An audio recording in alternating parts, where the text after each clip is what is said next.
Hello again, Steve here, and today I wanted to just make a few comments on the arrest of Julian Assange. And as in most of these videos, this is not a commentary of trying to find out some news about it. I don't really follow these things a lot, but I do try a little bit of clickbait because, well, I'll get 5 more reads, 5 more views. So if there's something to be learned here, at the expense of somebody, unfortunately, well, it's something anyway, right? Like, what can we learn? Well, I don't know what we can learn in totality, for sure. I mean, I don't know if it's true that he was spreading shit on the walls of the what was it, the Ecuadorian embassy. I highly doubt it. I mean, the fact that when you listen to the conversation that went on between the British government, the American government, and the Ecuadorian government, this was basically they bought the guy, right? Because it was like, hey, Ecuador, if you don't give us this guy, bad things might happen. It would be a shame if something was to happen, right? This is really pathetic. But I think what's to be learned about this is human nature. And where we have to recognize this is what's going on inside of ourselves. Human nature is going on within ourselves, right? And sometimes we have like two different tribes competing for dominance within ourselves. But we can see this in humanity, right? In that book, Walden, by Henry David Thoreau, he talks about this pitched battle going on in front of his front steps between the red ants and the black ants. And they're literally just chewing each other up. Well, we see this within humanity, because humanity is tribal, right? It's always been. You have that tribe over there and that tribe over there. They don't really trust each other. If they can take advantage of each other, they will. And this is what's going on in the, it's not so much, well, it is still tribal in terms of genetically tribal, but it's also tribal in terms of people's interests. And the interests are really coming down to what's more truthful and what is the most efficient way to get whatever you can, no matter what you have to do, right? I mean, you look at these cops who are literally dragging the guy out of the embassy because they got permission to do so. These people, they wouldn't necessarily, I mean, it's sort of like the boiling frog scenario, right? The society at large is allowing this to happen because they've been boiled to a new normal, right? They've been boiled to a point of tyranny is the new normal. Different levels of tyranny, like stretching the elastic, and it stays at a new normal, right? And they've been told long enough that this guy is bad, this guy did something that the US doesn't like or whatever. So, 5,000 people didn't show up when he was arrested and stop the cops from doing it. Surround him and take him somewhere else in safekeeping. That could have been done.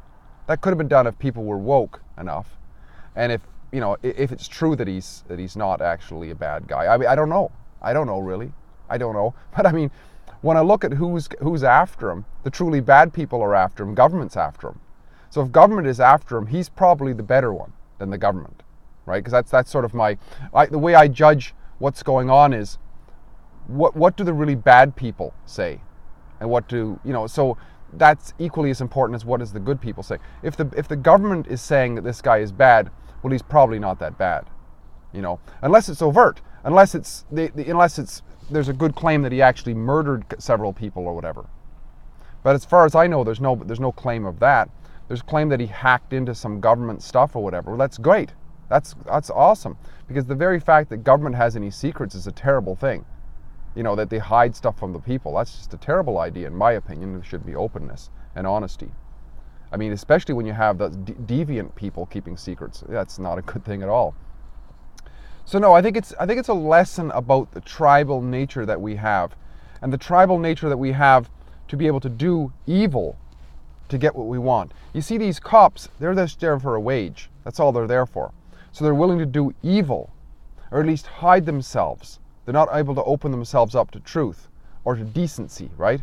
Because if they're going out to arrest somebody because some foreign government, which in this case the US, is requesting him, and they're willing to do that for a paycheck, my God, it's no surprise that as the frog gets boiled and boiled and boiled, eventually some of these will just go out and shoot 500 people out behind a boxcar if they're told to. If they're said, okay, if you don't go out and shoot those people, you're not going to get your paycheck. Well, someone will go out and shoot. Well, of course they will, because, once you absolve yourself of any moral dignity, moral obligation, and it's just base survival, then just like those ants, you'll just chew up the next guy, because that's your way of surviving to live another day, right?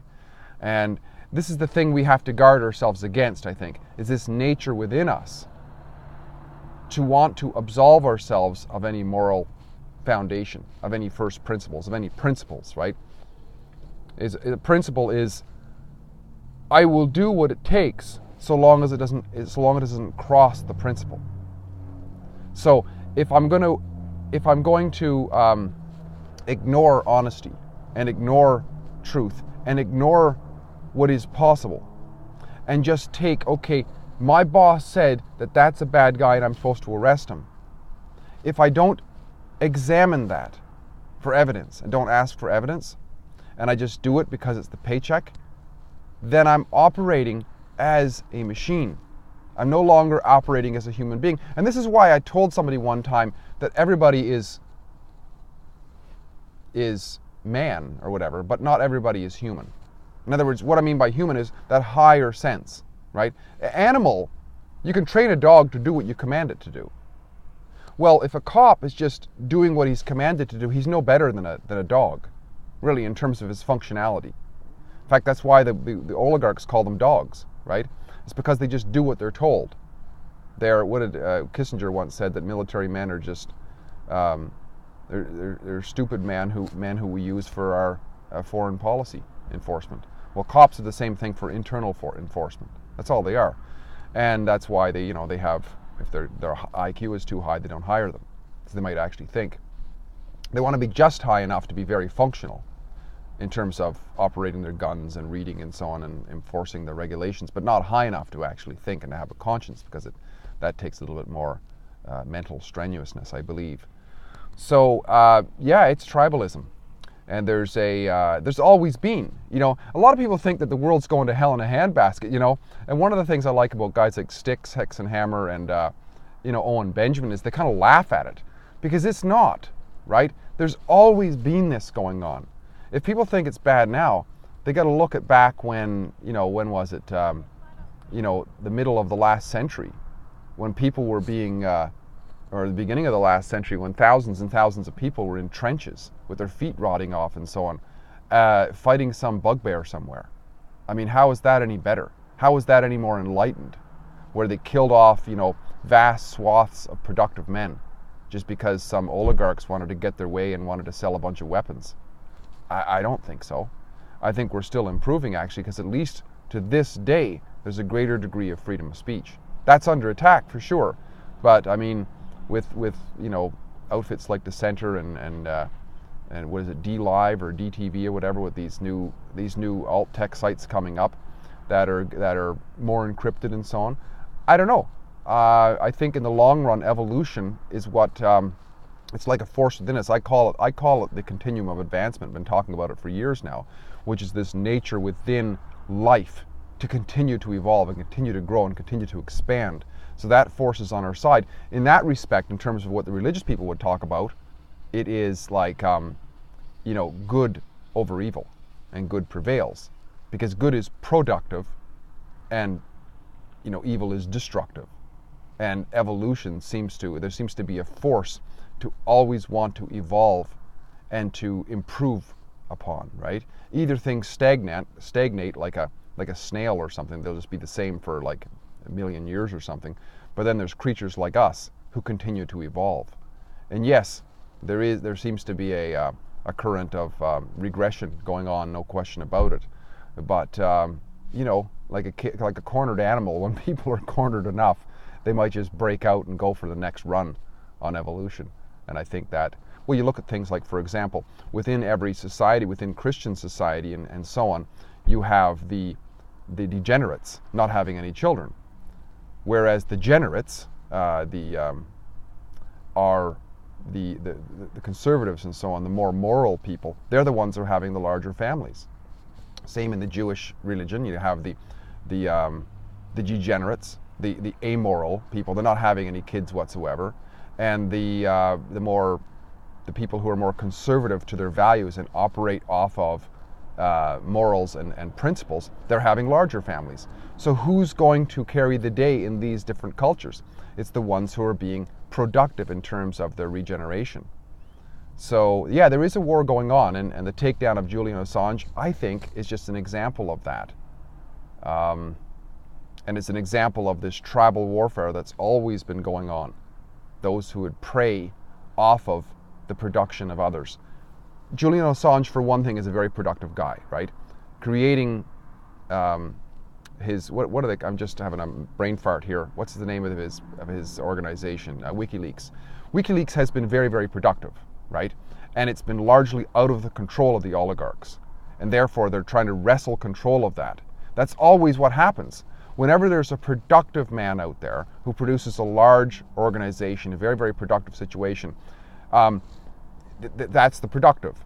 So the vampires of productivity want to grab control of that, and that's what government always is. They always want to grab what's produced. They produce nothing themselves. That's the nature of a tick, right? Polyticks. Many ticks, they don't produce anything. They just want to suck off the life force of their prey. And that's what you saw. You saw a very productive man being sucked off, being sucked out of his protection, his lair today, and he'll be imprisoned. And, evolution might have it that now he's a martyr. Martyrs get remembered for a long time. Like, who's going to remember those cops, the names of any of those cops who are smirking, dragging him out of that embassy? But I can tell you, people are going to remember the bearded Assange, if he is the martyr that people say he is. I mean, like I say, I don't know for sure. Maybe it's all just a big, huge conspiracy of I don't know what. Like I say, I'm not speaking from a lot of first-hand knowledge here, just some observations. And hopefully we can learn something about human nature within ourselves and the people around us. To be on one hand a parasite, and on the other hand a producer. And the battle goes on between the two, I would say. Always has, and perhaps always will. But the more we can learn about it, the more we can be able to be involved in things that don't have so much prey, I guess. Be involved with things that are less regulated as much as we can. Steve here again, great chatting. If you like what I'm doing, please like, subscribe, and share, and we'll talk again soon. Bye for now.